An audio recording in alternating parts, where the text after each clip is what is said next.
ഞാൻ ഇന്നലെ പ്ലാൻ ചെയ്തതായിരുന്നു എൻ്റെ മീനാക്ഷി സ്കൂളിൽ പോയിട്ട് വരുന്നത് വരെയുള്ള എൻ്റെ കുറച്ച് വിശേഷങ്ങളൊക്കെ ഒരു വീഡിയോ ആക്കണം എന്നുള്ളതേ. പക്ഷേ പ്ലാനിങ് മാത്രമേ നടന്നുള്ളൂ, എനിക്കത് നന്നായിട്ട് ചെയ്യാൻ പറ്റിയില്ല. അപ്പം മീനാക്ഷി സ്കൂളിൽ പോയി കഴിഞ്ഞിട്ട് ജോലിയൊക്കെ ചെയ്യാമെന്ന് വിചാരിച്ചപ്പോഴത്തേ തുമ്പി വന്നായിരുന്നു. അപ്പോൾ തുമ്പി ഇന്ന് അവളുടെ അപ്പച്ചയുടെ വീട്ടിൽ പോവാണേ. അങ്ങനെ തുമ്പി ഒന്ന് ഒരുക്കി സുന്ദരിയാക്കി വിട്ടു. അപ്പോൾ അത് കഴിഞ്ഞിട്ട് ജോലിയൊക്കെ ചെയ്യാമെന്ന് വിചാരിച്ചു. അപ്പം ഞാൻ മുമ്പേ പറഞ്ഞല്ലോ, ഞാൻ വിചാരിച്ചതുപോലെ എനിക്ക് നല്ല രീതിയിൽ വീഡിയോ ഒന്നും എടുക്കാൻ പറ്റിയില്ല. അപ്പോൾ ആദ്യം ഞാൻ ഉപ്പുമാവ് ഉണ്ടാക്കാൻ വേണ്ടി സവോളയും ക്യാരറ്റും പച്ചമുളകൊക്കെ അരിയാമെന്ന് വിചാരിച്ച് സിറ്റൗട്ടിൽ വന്നിരുന്നു. ഞാൻ ഇങ്ങനെ എന്തെങ്കിലും അരിയാനൊക്കെ ഉണ്ടെങ്കിൽ സിറ്റൗട്ടിൽ വന്നിരിക്കും. അതാകുമ്പോൾ റോഡിൽ കൂടെ പോകുന്ന മനുഷ്യന്മാരെയൊക്കെ കാണാം, ഒറ്റയ്ക്ക് അകത്തിരിക്കേണ്ടല്ലോ എന്ന് വിചാരിക്കും. അങ്ങനെ അതൊക്കെ അരിഞ്ഞ് അടുക്കളയിലോട്ട് കയറിപ്പോയേ. അപ്പം ഞാൻ ആദ്യം ഒരു ചീനച്ചട്ടി വെച്ച്, സ്റ്റീലിൻ്റെ ചീനച്ചട്ടി ആയതുകൊണ്ടാണെന്ന് തോന്നുന്നു എനിക്ക് ഉണ്ടാക്കിയപ്പോൾ ഇച്ചിരി കുഴപ്പങ്ങളൊക്കെ പറ്റി. സാധാരണ ഞാൻ ഇച്ചിരി നല്ല രീതിയിൽ ഉപ്പുമാവ് ഉണ്ടാക്കുന്നതാണ്. പക്ഷെ ഇന്ന് എന്തോ പറ്റിയെന്ന് എനിക്കറിയത്തില്ല, ഉപ്പുമാവ് അങ്ങോട്ട് ശരിയായില്ല. എന്തോ ഒരു പ്രശ്നം പറ്റി. എന്തായാലും പിന്നെ ഉണ്ടാക്കിയത് എന്തായാലും കഴിച്ചല്ലേ പറ്റൂ. അപ്പം മീനാക്ഷിക്ക് രാവിലെ മാഗിയാണ് ഇന്ന് കൊടുത്തത്. സാധാരണ അങ്ങനെ രാവിലെ പോകുമ്പോൾ മാഗി കൊടുക്കുന്ന പതിവില്ല. പക്ഷേ ഇന്ന് വേറൊന്നും കാപ്പി കൊടുക്കാനില്ലാത്തതുകൊണ്ട് മീനാക്ഷിക്ക് മാഗി ഉണ്ടാക്കി കൊടുത്തു. അപ്പം മീനാക്ഷിക്ക് ഉപ്പുമാവിനോട് വലിയ താല്പര്യമില്ല. പിന്നെ അങ്ങനെ ഉപ്പുമാവ് ഉണ്ടാക്കി. ഇത് നമ്മൾ ഓണത്തിലേക്ക് ആകുമെന്ന് വിചാരിച്ച കൊല്ലമായിരുന്നു. പക്ഷേ ഓണത്തിന് മുമ്പേ അതങ്ങ് പഴുത്തു. അങ്ങനെ പിന്നെ ഉപ്പുമാവും പഴവും കൂടെ കഴിക്കാമെന്ന് വിചാരിച്ച് ഞാൻ ആദ്യം ഒരു സിനിമയൊക്കെ ഇട്ടു. അപ്പം ഈ ടി വി ഇങ്ങനെ വർത്താനം പറഞ്ഞുകൊണ്ടിരിക്കുമ്പോൾ എനിക്ക് വീട്ടിൽ ആളുള്ള പോലെ തോന്നി. പിന്നെ ഉപ്പുമാവ് കഴിക്കാമെന്ന് വിചാരിച്ചു. ടേസ്റ്റൊന്നും വലിയ കുഴപ്പമില്ലായിരുന്നു, അതുമല്ല വലിയ തടസ്സമില്ലാതെ അങ്ങ് ഇറങ്ങി പോകുമായിരുന്നു. കുഴപ്പമില്ലായിരുന്നു. എന്തായാലും ഇപ്പം കഴിച്ചല്ലേ പറ്റൂ. അങ്ങനെ പിന്നെ ഞാനൊരു സിനിമയൊക്കെ കണ്ട് ഉപ്പുമാവൊക്കെ കഴിച്ചു. അപ്പോൾ ചേട്ടാ അതിന് മുമ്പേ വന്ന് കഴിച്ചിട്ട് പോയിട്ടുണ്ടായിരുന്നേ. അപ്പം ഞാൻ മുമ്പേ പറഞ്ഞതുപോലെ ഞാൻ പ്ലാൻ ചെയ്ത രീതിയിൽ എനിക്ക് എല്ലാ കാര്യങ്ങളും ഒന്നും വീഡിയോ എടുക്കാൻ പറ്റിയില്ല. ഞാൻ ഇടയ്ക്കിടയ്ക്ക് വീഡിയോ എടുക്കുന്ന കാര്യങ്ങളൊക്കെ അങ്ങ് മറന്നു പോകുമായിരുന്നേ. അതുമല്ല, ഞാൻ വിചാരിച്ചതുപോലെ എനിക്കത്ര നല്ല ദിവസമല്ലായിരുന്നു ഇന്ന്.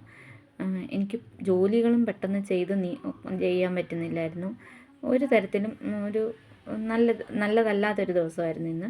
പിന്നെ പുറത്ത് നല്ല മഴയുണ്ടായിരുന്നു. അപ്പം നമുക്കിപ്പോൾ 2 ദിവസം കൊണ്ട് ഇവിടെ മഴയാണ്. അപ്പം മഴയൊക്കെ കണ്ടു കുറച്ച് നേരം അവിടെ ഇരുന്ന്. സത്യം പറഞ്ഞാൽ ഞാൻ വിചാരിച്ചു ആരെങ്കിലും ചോറോ കറിയോ ഒക്കെ വെച്ച് കഴിച്ച് തന്നായിരുന്നെങ്കിൽ ഒരു ജോലി എടുക്കാതെ സുഖമായിട്ട് കിടന്നുറങ്ങാമല്ലോ എന്ന്. പിന്നെ അത് പറഞ്ഞിട്ട് കാര്യമില്ലല്ലോ. അപ്പം ഞാൻ ഇന്ന് മീൻ മേടിച്ചിട്ടുണ്ടായിരുന്നു. ഈ മീനിൻ്റെ പേര് വേളാപ്പാര എന്നാണ്. അപ്പം 150 രൂപയ്ക്ക് 1/2 കിലോ എന്ന് പറഞ്ഞു. ഞാൻ ആ മീൻ കൊണ്ടുവന്ന് അണ്ണനോട് പറഞ്ഞു എനിക്കത് വേണ്ട, 100 രൂപയ്ക്ക് മതിയെന്ന് പറഞ്ഞു. ഞാനങ്ങനെ മീൻ വാങ്ങിച്ചു. അതെല്ലാം വെട്ടി കഴുകി വൃത്തിയാക്കിയിട്ട് ഞാൻ ആദ്യം അതിൻ്റെ അരപ്പങ്ങ് റെഡിയാക്കാമെന്ന് വിചാരിച്ചു. എങ്ങാനും കരണ്ടെങ്ങാനും പോയി കഴിഞ്ഞാൽ പിന്നെ എനിക്ക് കല്ലിൽ വെച്ച് അരയ്ക്കാൻ വയ്യ.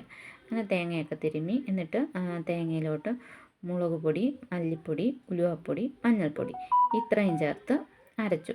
ഒന്ന് അരച്ച് തുടങ്ങിയപ്പോഴാണ് ഞാൻ ഓർത്തത് ഈ തേങ്ങയുടെ കൂടെ ഇച്ചിരി കൊച്ചുള്ളിയും കൂടെ ചേർക്കണമായിരുന്നു. പിന്നെ ഞാൻ ഇച്ചിരി കൊച്ചുള്ളിയും കൂടെ ചേർത്തിട്ട് ഒന്നും കൂടെ ഒന്ന് അരച്ചു. അങ്ങനെ മീൻ കറിയിലേക്കുള്ള അരപ്പൊക്കെ റെഡിയായിരുന്നു.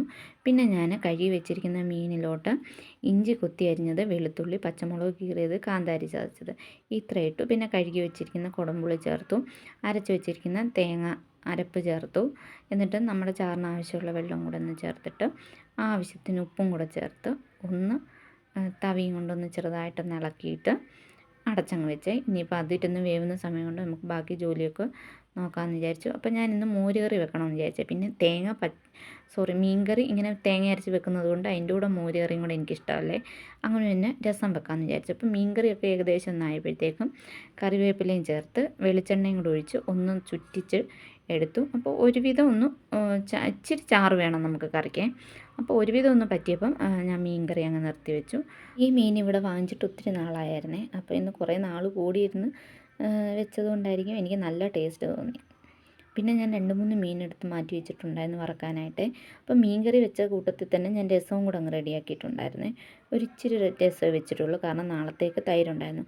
അപ്പോൾ ആ സമയത്താണ് മീനാക്ഷി സ്കൂളിൽ പോയിട്ട് അവൾക്ക് വയ്യാതെ ചേട്ടൻ വിളിച്ചുകൊണ്ട് വന്നായിരുന്നു.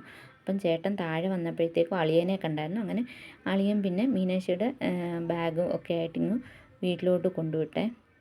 പിന്നെ മീൻ വറുക്കാനുള്ളത് കുരുമുളക് പൊടി, മഞ്ഞൾപ്പൊടി, ഉലുവാപ്പൊടി, മുളക് പൊടി, ആവശ്യത്തിന് ഉപ്പ് ഇത്രയും ചേർത്ത് മീൻ വറുക്കാനുള്ളത് അങ്ങ് പുരട്ടി വെച്ചായിരുന്നേ. പിന്നെ എനിക്ക് സത്യം പറഞ്ഞു കഴിഞ്ഞാൽ മീനാക്ഷിയും കൂടെ വയ്യാതെ വന്നു കഴിഞ്ഞപ്പോൾ പിന്നെ മനസ്സിന് ഭയങ്കര വിഷമമായി. പിന്നെ എങ്ങനെയെങ്കിലും വീഡിയോ എടുക്കണമെന്നൊന്നും ഇല്ലായിരുന്നു. പിന്നെ മീൻ അങ്ങ് വറുത്തെടുത്തു. ഒരു ആകപ്പാടെ ഞാൻ പറഞ്ഞില്ലേ, ഇന്ന് എനിക്കൊരു അത്ര സുഖകരമല്ലാത്തൊരു ദിവസമായിരുന്നേ. മീനാക്ഷി ഇങ്ങനെ വന്ന് സെറ്റ് ചെയ്ത് കിടക്കുന്ന കണ്ടപ്പോൾ എനിക്കങ്ങ് വിഷമം തോന്നി. എന്തോ നടുവേദനയാണോ പുറം വേദനയാണോ എന്ന് അവൾക്ക് തന്നെ അറിയത്തില്ല, എന്തൊക്കെയോ അസ്വസ്ഥത പറയുന്നു. അപ്പോൾ പിന്നെ ഞാൻ അയാൾക്ക് ഇച്ചിരി സങ്കടം മാറട്ടെന്ന് വിചാരിച്ച് വീട്ടിൽ ഇച്ചിരി ചിപ്സ് ഇരിപ്പുണ്ടായിരുന്നു, അതും ബിസ്ക്കറ്റും കൂടെ കൊടുത്തു. പിന്നെ മീനാക്ഷിയുടെ സങ്കടം മാറാൻ വേണ്ടി ഞാൻ 2 ബിസ്ക്കറ്റ് കഴിച്ചു. അത് കഴിഞ്ഞിട്ട് പിന്നെ ചേട്ടൻ വന്നപ്പോഴത്തേക്കും ഒരു 3-3:30 ഇന്ന് ഞങ്ങൾ ചോറ് കഴിച്ചപ്പോഴത്തേക്കും ചോറ് വിളമ്പി. പിന്നെ മീൻകറി എടുത്തു. അപ്പം ഇച്ചിരി ചാറോട് കൂടി ഞാൻ അന്നേരം വെച്ചായിരുന്നെങ്കിലും പിന്നെ ഇച്ചിരി കഴിഞ്ഞപ്പോഴത്തെ ചാറൊക്കെ അങ്ങ് വറ്റിപ്പോയായിരുന്നേ. പിന്നെ മീൻ വറുത്തത് ഉണ്ടായിരുന്നു, രാവിലത്തെ മീനാക്ഷിക്ക് ചോറ് കൊടുത്തപ്പം വെച്ച ഉരുളക്കിഴങ്ങ് മെഴുക്കുവരട്ടി ഉണ്ടായിരുന്നു, രസം ഉണ്ടായിരുന്നു. അപ്പോൾ ഇന്ന് ഇതെല്ലാം കൂടെ കൂട്ടി ചോറ് കഴിച്ചു. അങ്ങനെ എൻ്റെ ഞാൻ ഉദ്ദേശിച്ചത് മീനാക്ഷി സ്കൂളിൽ പോയിട്ട് വരുന്നത് വരെയുള്ള കാര്യങ്ങൾ ഉൾപ്പെടുത്തിയൊരു വീഡിയോ ആയിരുന്നു. പക്ഷേ എനിക്ക് എല്ലാ കാര്യങ്ങളൊന്നും ഉൾപ്പെടുത്തി നല്ലൊരു വീഡിയോ എടുക്കാൻ പറ്റിയില്ല.